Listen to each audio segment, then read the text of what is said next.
दोस्तों, हमास के military wing अल Qassam brigade के कमांड ने इस्राएल को सीधा चेतावनी दी है कि अगर गाजा सिटी पर ज़मीनी हमला हुआ तो बंधकों को भूल जाओ।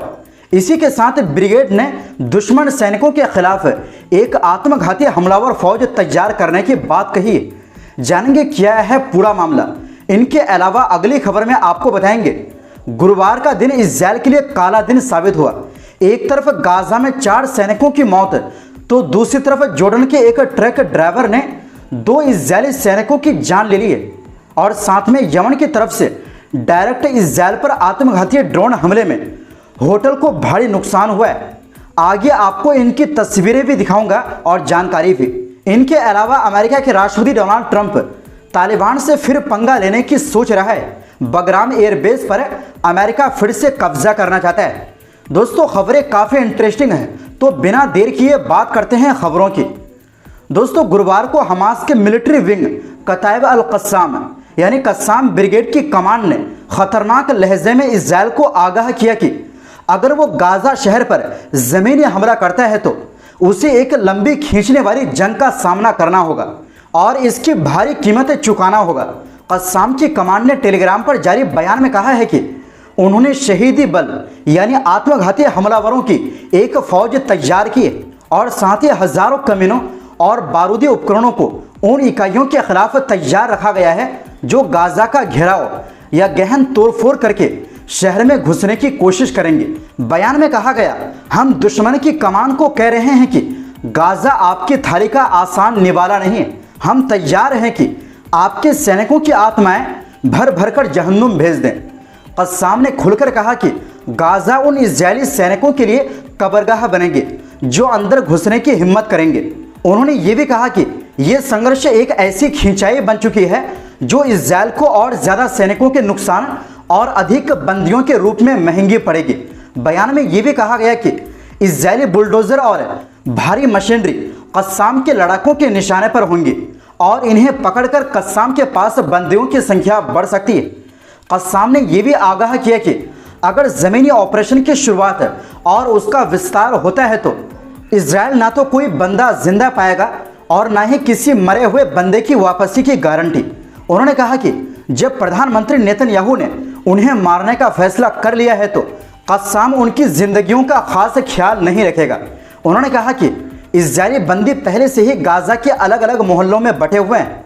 दोस्तों, इधर इजरायली सेना ने 2 दिन पहले ही यानी मंगलवार को अरबात गिदोन 2 नाम की जमीनी कार्रवाई गाजा शहर पर शुरू करने का ऐलान किया था, लेकिन 2 दिन बीतने के बाद भी इजरायली फौज की पेशकदमी बहुत मामूली रही। उनके टैंक और गाड़ियां सिर्फ गाजा के उत्तर पश्चिमी इलाकों के किनारों तक ही पहुंच पाए हैं। वहीं दूसरी ओर दोस्तों, गुरुवार के दिन इजरायल के लिए अच्छा नहीं रहा, जहां एक तरफ गाजा में 4 सैनिक मारा गया, जैसे कि हमने आपको इसके बारे में बताया था, लेकिन उसी दिन दूसरी तरफ जॉर्डन बॉर्डर पर भी इजरायली सैनिकों पर फायरिंग हुई। खबर है कि जॉर्डन से मानवीय सहायता लेकर आया एक ट्रक अचानक गोलीबारी का जरिया बन गया। एक ट्रक ड्राइवर ने इजरायल और जॉर्डन के बीच मुख्य बॉर्डर क्रॉसिंग यानी एलएनबी क्रॉसिंग पर गोलीबारी कर दी, जिसमें 2 इजरायली सैनिक मारा गया। वहीं सुरक्षा बलों ने तुरंत जवाबी कार्रवाई की और हमलावर को वहीं मार दिया। जॉर्डन के विदेश मंत्रालय ने बॉर्डर पर हुई फायरिंग की घटना की कड़ी निंदा की। वहीं इजरायल के प्रधानमंत्री बेंजामिन नेतन्याहू ने पुष्टि की है कि इस हमले में मारे गए दोनों लोग इजरायली सेना के एक अफसर और एक सैनिक थे। जॉर्डन के विदेश मंत्रालय ने बयान जारी कर कहा, जॉर्डन की सरकारी एजेंसियों ने इस घटना की जांच शुरू कर दी। ये हमला जॉर्डन की पोजीशन और गाजा तक मानवीय मदद पहुंचाने की हमारी क्षमता को नुकसान पहुंचाने की कोशिश है। मंत्रालय ने कहा कि हमलावर एक जॉर्डन का ट्रक ड्राइवर था जो गाजा तक मदद पहुंचाने का काम कर रहा था। उसका नाम अब्दुल मुत्तलिब अल कैसी, उम्र 56 साल बताया गया। वो पिछले 3 महीने से राहत सामग्री लेकर गाजा जा रहा था। इजरायली प्रधानमंत्री नेतन्याहू ने कहा कि हमले में उनके 2 सैनिक मारे गए। इसके बाद इजरायली सरकार ने फौरन फैसला लिया कि जॉर्डन से गाजा के लिए जाने वाली सभी मानवीय सहायता रोक दी जाएगी। दोस्तों, यह हमला ऐसे समय में हुई है जब इजरायल लगातार गाजा शहर पर भीषण हमला कर रहा है, जिसमें एक दिन में 100 से ज़्यादा लोगों की जानें जा रही है। और इजराइल के इस नरसंहार कार्रवाई की दुनिया भर में निंदा हो रही है। आपको बता दें कि इस बॉर्डर को यहीं से ही जॉर्डन और इजराइल के बीच ज़्यादातर व्यापार होता है और फिलिस्तीनियों के लिए भी यही एकमात्र रास्ता है जिससे वो वेस्ट बैंक से जॉर्डन जा सकते हैं। दोस्तों, फायरिंग की इस घटना के बाद बौखलाए इजरायली सेना ने फिलिस्तीनियों पर हमला किया, जिसमें 6 लोग घायल हुए। इनमें एक 62 साल के बुजुर्ग भी शामिल है, जिन्हें पीटा गया और जमीन पर पटक दिया गया। कई मजदूरों और ड्राइवरों को भी चोटें और जलन पहुंची। फिलिस्तीनी रेड क्रिसेंट ने पुष्टि की कि सभी घायलों को अस्पताल में भर्ती कराया गया है। दोस्तों, आपको बता दें कि इससे पहले सितंबर 2024 में भी इसी बॉर्डर पर एक जॉर्डन के ट्रक ड्राइवर ने फायरिंग कर दी थी। उस वक्त 3 इजरायली सैनिक मारे गए थे और बाद में इजरायली हमले में उनकी भी जान चली गई। वहीं दूसरी ओर इजरायली मीडिया के मुताबिक एक ड्रोन ने सीधे एक होटल को निशाना बनाया। वहीं इजरायली आर्मी रेडियो ने बताया कि वायुसेना ने एक और ड्रोन और एक मिसाइल को इंटरसेप्ट कर लिया। होटल पर हमले से ठीक पहले इलाके में सायरन बजने लगे और अलर्ट घोषित कर दिया गया। इजरायली सेना ने घटना के बाद अपने प्रवक्ता का बयान भी टाल दिया। इजरायली ब्रॉडकास्टिंग अथॉरिटी का कहना है कि यह ड्रोन यमन से छोड़ा गया था और आकर इलाज के एक होटल के गेट पर धमाके के साथ फट गया। सोशल मीडिया पर फैली तस्वीरों में साफ दिख रहा है कि होटल की ऊपरी मंजिलों में आग लग गई और इलाके में आपातकाल की स्थिति घोषित करने पड़ी। दमकल विभाग आग बुझाने की कोशिश में जुट गए थे। हालांकि तुरंत ये क्लियर नहीं हुआ कि इस हमले में कितना नुकसान हुआ है या किसी की जान गई है।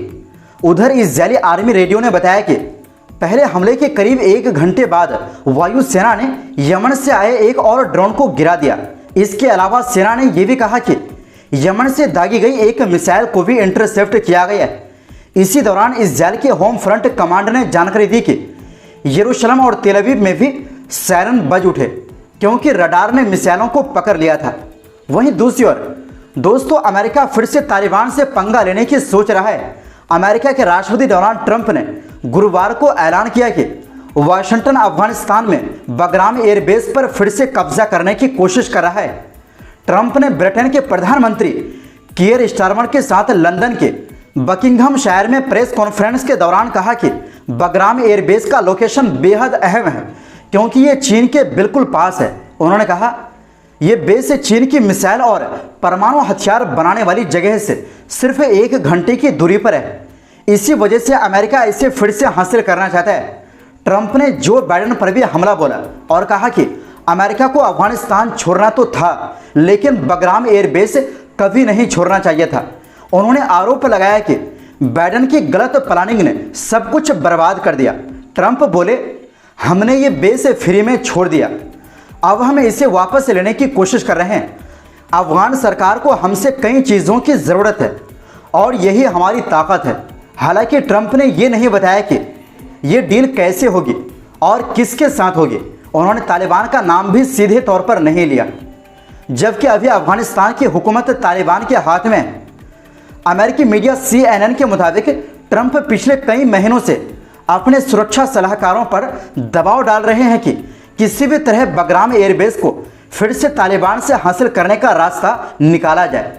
तो दोस्तों, फिलहाल के लिए इस रिपोर्ट में बस इतना ही।